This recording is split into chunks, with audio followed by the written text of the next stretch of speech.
नमस्कार।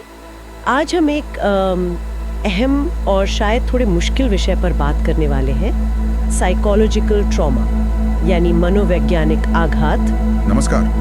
हाँ, ये विषय गहरा है पर इस पर बात करना बहुत जरूरी है। बिल्कुल। और हमारी चर्चा का आधार रहेगी डॉक्टर बेसिल वैन डर कॉल्की की बहुत ही प्रभावशाली किताब the body keeps the score. जी, एक किताब वाकई आंखें खोलने वाली है। इसका जो मूल विचार है वो थोड़ा चौंकाता है कि हमारा शरीर अनुभवों को, ट्रॉमा को याद रखता है, तब भी जब शायद हमारा दिमाग उसे भूलना चाहे या दबा दे। हाँ, ये सेंट्रल आइडिया है। तो आज हम इसी की गहराई में उतरेंगे, समझने की कोशिश करेंगे कि ये ट्रॉमा हमारे शरीर और मन में कैसे बस जाता है और इससे उभरने के क्या रास्ते हो सकते हैं। आधे नहीं छोड़ता। ये असल में हमारे दिमाग की केमिस्ट्री, उसकी वायरिंग बदल सकता है। हाँ, ये सच है। जैसे किताब में बताया गया है कि दिमाग का जो हिस्सा डर को प्रोसेस करता है, एमिगडाला, वो ओवर एक्टिव, ज़्यादा संवेदनशील हो जाता है। जी। और जो हिस्सा हमारा सोचने समझने वाला है, तर्क वाला, प्रीफ्रंटल कॉर्टेक्स, वो थोड़ा कह सकते हैं सुस्त पड़ जाता है। बिल्कुल सही कहा। इसका असर ये होता है कि इंसान जैसे हमेशा एक खतरे के मोड में रहता है। एमिगडाला हर चीज में खतरा देखने लगता है। अच्छा। और क्योंकि वो सोचने समझने वाला हिस्सा, प्रीफ्रंटल कॉर्टेक्स, ठीक से काम नहीं कर रहा है, तो व्यक्ति लॉजिकली सिचुएशन को समझ नहीं पाता। तो वो उस अनुभव में अटक जाता है। अटक जाता है। वो बार बार उस घटना को महसूस करता है जिसे हम फ्लैशबैक कहते हैं। वो भावनाएं इतनी हावी हो जाती हैं कि तर्क काम नहीं करता। ये दिमाग में आए फिजिकल बदलाव का नतीजा है। और ये सिर्फ दिमाग तक सीमित नहीं है ना? किताब का नाम ही कहता है the body keeps the score, मतलब शरीर भी हिसाब रख रहा है। हाँ, और यही इस किताब की सबसे अहम बात है मेरे ख्याल से। इससे लगातार सिर दर्द रहना या कंधों में, गर्दन में जकड़न, पेट की समस्याएं, ये सिर्फ स्ट्रेस नहीं है। नहीं, ये उससे कहीं ज्यादा गहरा हो सकता है। ये शरीर में अटके हुए अनप्रोसेस्ड ट्रॉमा के संकेत हो सकते हैं। शरीर उन यादों को, उन एहसासों को पकड़े रखता है। तो जो बात दिमाग शायद कहना नहीं चाहता या कह नहीं पाता, वो शरीर कह रहा होता है। बिल्कुल। शरीर की अपनी एक जुबान है। पारंपरिक तौर पर हम सोचते थे कि ट्रॉमा याददाश्त का मामला है, मन का मामला है। हाँ, कि बस पुरानी बातें हैं। लेकिन डॉक्टर कोल्क बताते हैं कि वो अनुभव, वो डर, वो बेबसी शरीर में संवेदनाओं और तनाव के रूप में जम जाती है।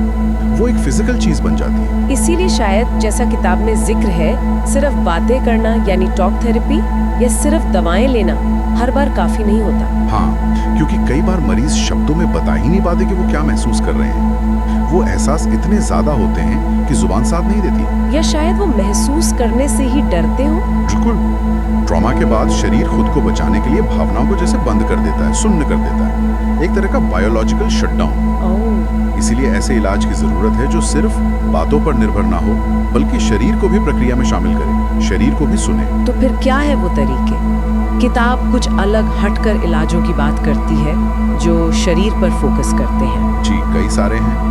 एक है EMDR, eye movement desensitization and reprocessing. हाँ, मैंने सुना है इसके बारे में। आंखों की मूवमेंट से कुछ होता है। हाँ, इसमें आंखों की एक खास तरह की गति के साथ दर्दनाक यादों पर काम किया जाता है। ये सीधे दिमाग के भावनात्मक हिस्से तक पहुंचने में मदद करता है, जहां वो यादें फंसी हुई हैं। दिलचस्प है। और योग का भी जिक्र है। हाँ, योग बहुत शक्तिशाली हो सकता है। ये सिर्फ स्ट्रेचिंग नहीं है। अच्छा।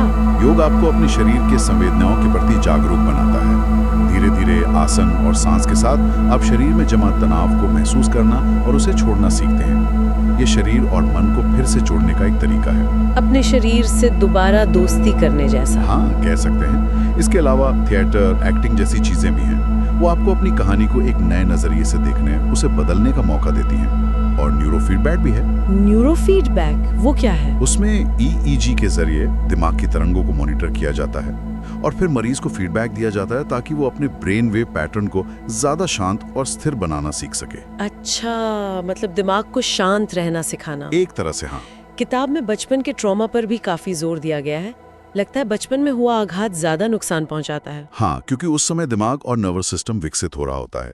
उस समय के बुरे अनुभव जैसे अनदेखी, गाली गलौज या घर में हिंसा देखना, हाँ, इनका असर बहुत गहरा और लंबा होता है। एक मशहूर स्टडी है ACEs study, adverse childhood experiences. जी। उसने साफ दिखाया है कि बचपन के जितने ज्यादा बुरे अनुभव होते हैं, बड़े होने पर डिप्रेशन, नशे की लत और यहाँ तक कि डायबिटीज और दिल की बीमारियों जैसी शारीरिक समस्याओं का खतरा उतना ही बढ़ जाता है। बाप रे, शरीर सच में स्कोर याद रखता है। बिल्कुल, हर अनुभव का हिसाब रखता है। ये सब सुनकर थोड़ा भारी लग सकता है, शायद कुछ लोगों को निराशा भी हो, लेकिन किताब का जो सार है वो नौउम्मीदी का नहीं है ना? नहीं, बिल्कुल नहीं, बल्कि किताब का सबसे बड़ा संदेश ही उम्मीद का है कि रिकवरी, हीलिंग मुमकिन है। यानी इससे बाहर निकला जा सकता है। हाँ, जरूर। इंसान का शरीर और दिमाग दोनों में एक अद्भुत क्षमता होती है, लचीलेपन की, जिसे हम रेजिलियंस कहते हैं। सही मदद मिले, एक सुरक्षित माहौल हो, लोगों का साथ हो, तो गहरे से गहरे जख्म भी भर सकते हैं।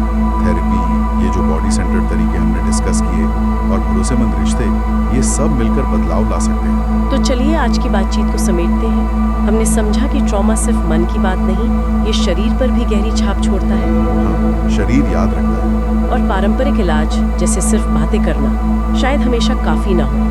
हमें शरीर पर ध्यान देने वाले तरीकों जैसे योग, EMDR, इनकी जरूरत पड़ सकती है। बिल्कुल, एक होलिस्टिक अप्रोच चाहिए। और सबसे जरूरी बात, उम्मीद हमेशा है, उबरना, बेहतर होना मुमकिन है। जी, और जाते जाते मैं श्रोताओं के लिए एक सवाल छोड़ना चाहूँगा जो इसी किताब की सोच से जुड़ा है। जरूर। जब हम ये जान जाते हैं कि शरीर ट्रॉमा को इस तरह अपने अंदर रखता है, तो क्या इससे हमारे नज़रिए में कुछ फर्क पड़ना चाहिए, व्यक्तिगत तौर पर भी और समाज के तौर पर भी, कि हम दूसरों के दर्द को कैसे देखते हैं, कैसे समझते हैं और कैसे उस पर अपनी प्रतिक्रिया देते हैं?